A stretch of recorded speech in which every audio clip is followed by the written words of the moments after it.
নমস্কাৰ সকলোকে মোৰ অন্য এটা ভিডিঅ'লৈ স্বাগতম জনাইছোঁ। আজি এই ভিডিঅ'টোত মই আপোনালোকক কানাড়া বেংকৰ যোনটো আমাৰ SMC একাউণ্ট আছে তাত আপোনালোকে PPI কেনেকৈ জেনেৰেট কৰিব নিজৰ মোবাইলত তাক দেখাই দিবৰ বাবে চেষ্টা কৰিম। তাৰ কাৰণে আপোনালোকে মোবাইলৰ যিকোনো এটা ব্ৰাউজাৰত গৈ gbiz.canarabank.in লিখি চাৰ্চ কৰি দিব। চাৰ্চ কৰি দিয়াৰ পিছত আপোনালোকে কানাড়া বেংক বুলি যোনটো প্ৰথম দেখা পাব তাতে আপোনালোকে ক্লিক কৰি দিব। ক্লিক কৰি দিয়াৰ পিছত আপোনালোকৰ আগত এনেকুৱা ধৰণৰ এখন পেজ খোল খাই যাব। এতিয়া আপোনালোকৰ হেডৰ যোনটো ইমেইল ID আছে ইমেইল IDটো দিব, পাছৱৰ্ড আৰু কেপচা কোডটো দি কেনে লগইন কৰিব। লগইন কৰাৰ পিছত আপোনালোকৰ OTP এটা আহিব। OTPটো পুট কৰি কেনে ভেলিডেট OTP কৰি দিব। এতিয়া আপোনালোকৰ পেজখন খোল খাই যাব। তাৰপিছত আপোনালোকে ওপৰত থকা মেনু অপশ্যনটো ক্লিক কৰি পে'মেণ্ট ফাইলত গৈ ইনিচিয়েল পে'মেণ্টত আপোনালোকে ক্লিক কৰি দিব। এখন নতুন পেজ খোল খাই যাব। এতিয়া আপোনালোকে ইয়াত থকা নেৰেশ্যন যোনটো অপশ্যন আছে যে তাত আপোনালোকে ক্লিক কৰি লিখিব যিটো ফাণ্ড হয়, আপোনালোকে যিটো ফাণ্ডৰ কাৰণে পইচাটো খৰচ কৰিব সেইটো লিখিব। মই এতিয়া স্পৰ্টছৰ ফাণ্ড হয় এইটো, গতিকে স্পৰ্টছৰ কাৰণে লিখি দিছোঁ। Being amount paid for sports gun এবছৰৰ যোনটো ইয়াৰটো দি দিছোঁ। তাৰপিছত আপোনালোকে ইয়াত চেংচন নংটো দিব।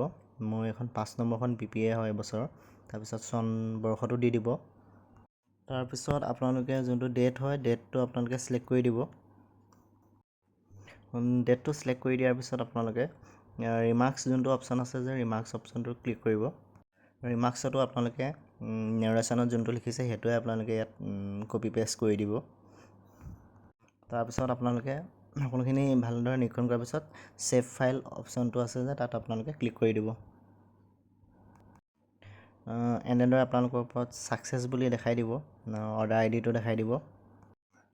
তাৰপিছত আপোনালোকে তললৈ মন কৰিব প্ৰচিড টু চিলেক্টিং বেনিফিচিয়াৰী ভেণ্ডৰ বুলি যোনটো অপশ্যন লিখা আছে যে তাত আপোনালোকে ক্লিক কৰি দিব।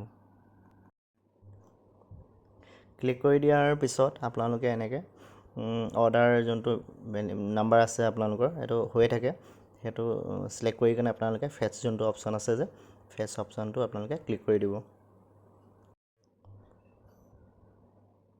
ফেটছ কৰি দিয়াৰ পিছত আপোনালোকে চিলেক্ট ভেণ্ডৰ অপশ্যনত যোনটো আছে ফাইণ্ড ভেণ্ডৰ বুলি সেইটোত আপোনালোকে ক্লিক কৰি দিব।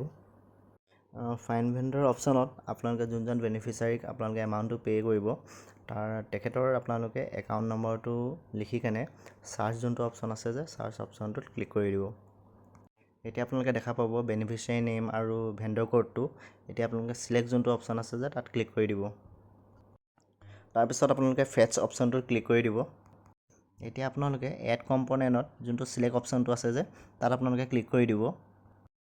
প্ৰত্যেকটো ফাণ্ডৰ কাৰণে এটা কম্পনেণ্ট কোড থাকে, সেই কম্পনেণ্ট কোডটো আপোনালোকে চিলেক্ট কৰিব লাগিব।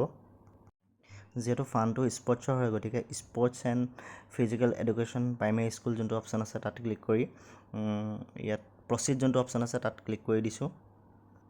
এতিয়া আপোনালোকে যিটো এমাউণ্ট হয় স্পৰ্টছৰ ফাণ্ডৰ কাৰণে যিটো এমাউণ্ট আছে সেই এমাউণ্টটো ইয়াত আপোনালোকে লিখিব লাগিব, টোটেল এমাউণ্টটো কিমান দিব। আৰু পে' টাইপছ যোনটো অপশ্যন আছে সেইটো আপোনালোকে কেপিটেল কৰি দিব। তাৰপিছত আপোনালোকে এড কম্পনেণ্ট যোনটো অপশ্যন দেখা পাইছে যে তাত আপোনালোকে ক্লিক কৰি দিব।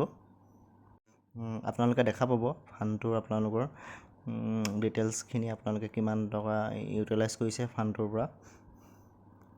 টোটেল এমাউণ্টত 5,000 লিখি তলত যোনটো এড ভেণ্ডৰ বুলি অপশ্যন আছে যে তাত ক্লিক কৰি দিব।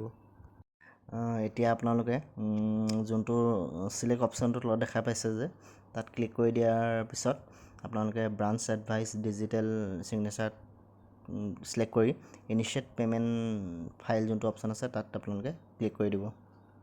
তাৰপিছত আপোনালোকে দেখা পাব ছাকচেছ বুলি এনেকৈ স্ক্ৰীনত আহি যাব। আপোনালোকে মেনুত গৈ কেনে লগ আউট যোনটো অপশ্যন আছে যে লগ আউট অপশ্যনত ক্লিক কৰি দিব। এতিয়া আপোনালোকৰ প্ৰেছিডেণ্টজনৰ যোনটো ইমেইল ID আছে ইমেইল ID পাছৱৰ্ড আৰু কেপচা কোডটো দি কেনে লগইন কৰিব। লগইন কৰাৰ পিছত আপোনালোকৰ OTP এটা আহিব। OTPটো পুট কৰি কেনে ভেলিডেট OTP কৰি দিব। এতিয়া আপোনালোকৰ পেজখন খোল খাই যাব। গতিকে আপোনালোকে এতিয়া মেনু অপশ্যনটোত আপোনালোকে ক্লিক কৰিব। মেনু অপশ্যনটো ক্লিক কৰি দিয়াৰ পিছত আপোনালোকে এপ্ৰুভ আছে এপ্ৰুভত গৈ পে'মেণ্টত গৈ এপ্ৰুভ পে'মেণ্টত ক্লিক কৰিব। এপ্ৰুভ পে'মেণ্টত ক্লিক কৰি দিয়াৰ পিছত আপোনালোকে অৰ্ডাৰ নাম্বাৰটোত আপোনালোকে পুনৰ ছিলেক্ট কৰি ল'ব। ছিলেক্ট কৰি দিয়াৰ পিছত ফেটচ কৰি দিব। এতিয়া আপোনালোকে PPA খন ভালকৈ মন কৰি ল'ব আৰু সকলো যদি ঠিকে ঠাকে আছে তেনেহ'লে আপোনালোকে যোনটো এপ্ৰুভ এণ্ড জেনেৰেট বুলি আছে যে তাত আপোনালোকে ক্লিক কৰি দিব। যদি কিবা কাৰণত আপোনালোকৰ PPA খন প্ৰস্তুত কৰোঁতে কিবা ভুল লাগিছে তেনেহ'লে আপোনালোকে ৰিজেক্ট অপশ্যনটোতো ক্লিক কৰি ৰিজেক্টটো কৰি দিব পাৰে। মোৰ যিহেতু একো ভুল হোৱা নাই গতিকে মই এপ্ৰুভ কৰি দিলোঁ। এপ্ৰুভ কৰি দিয়াৰ পিছত এনেকৈ ছাকচেছ বুলি আপোনালোকলৈ আহি যাব। তাৰপিছত আপোনালোকে পুনৰ মেনুত যাব। মেনুত গৈ কিনে এপ্ৰুভত আপোনালোকে ক্লিক কৰিব। এপ্ৰুভত ক্লিক কৰি দিয়াৰ পিছত পে'মেণ্টত গৈ এপ্ৰুভ পে'মেণ্টৰ তলত থকা জেনেৰেট PPA যোনটো আছে যে তাত ক্লিক কৰি দিব। এতিয়া আপোনালোকে যোনটো এডভাইচ অপশ্যনটো আছে যে এডভাইচ অপশ্যনটো ক্লিক কৰি দিব। ক্লিক কৰি দিয়াৰ লগে লগে আপোনালোকৰ PPA খন আপোনালোকৰ আগত এনেকৈ স্ক্ৰীনখনত ওলাই যাব। এতিয়া আপোনালোকে PPA খন ডাউনলোড কৰি ল'বলৈ হ'লে তলত যোনটো প্ৰিণ্ট অপশ্যনটো আছে যে প্ৰিণ্ট অপশ্যনটোত আপোনালোকে ক্লিক কৰি দিব। আপোনালোকৰ আগত PPA খন এনেকৈ ওলাই যাব। এতিয়া আপোনালোকে ওপৰত থকা যোনটো ছেভ অপশ্যনটো আছে যে ছেভ অপশ্যনটো ক্লিক কৰি দিব। ক্লিক কৰি দিয়াৰ লগে লগে আপোনালোকৰ মোবাইলত PPA খন ডাউনলোড হৈ যাব। গতিকে আপোনালোকে এনেদৰে কানাড়া বেংকৰ যোনটো আমাৰ SMC একাউণ্ট আছে তাৰ PPA আপোনালোকে নিজৰ মোবাইলতে আপোনালোকে জেনেৰেট কৰিব পাৰিব। গতিকে আজিৰ ভিডিঅ'টো ইমানখিনি আছিল। আশা কৰোঁ আপোনালোকক ভালদৰে দেখাই দিবলৈ সক্ষম হৈছোঁ।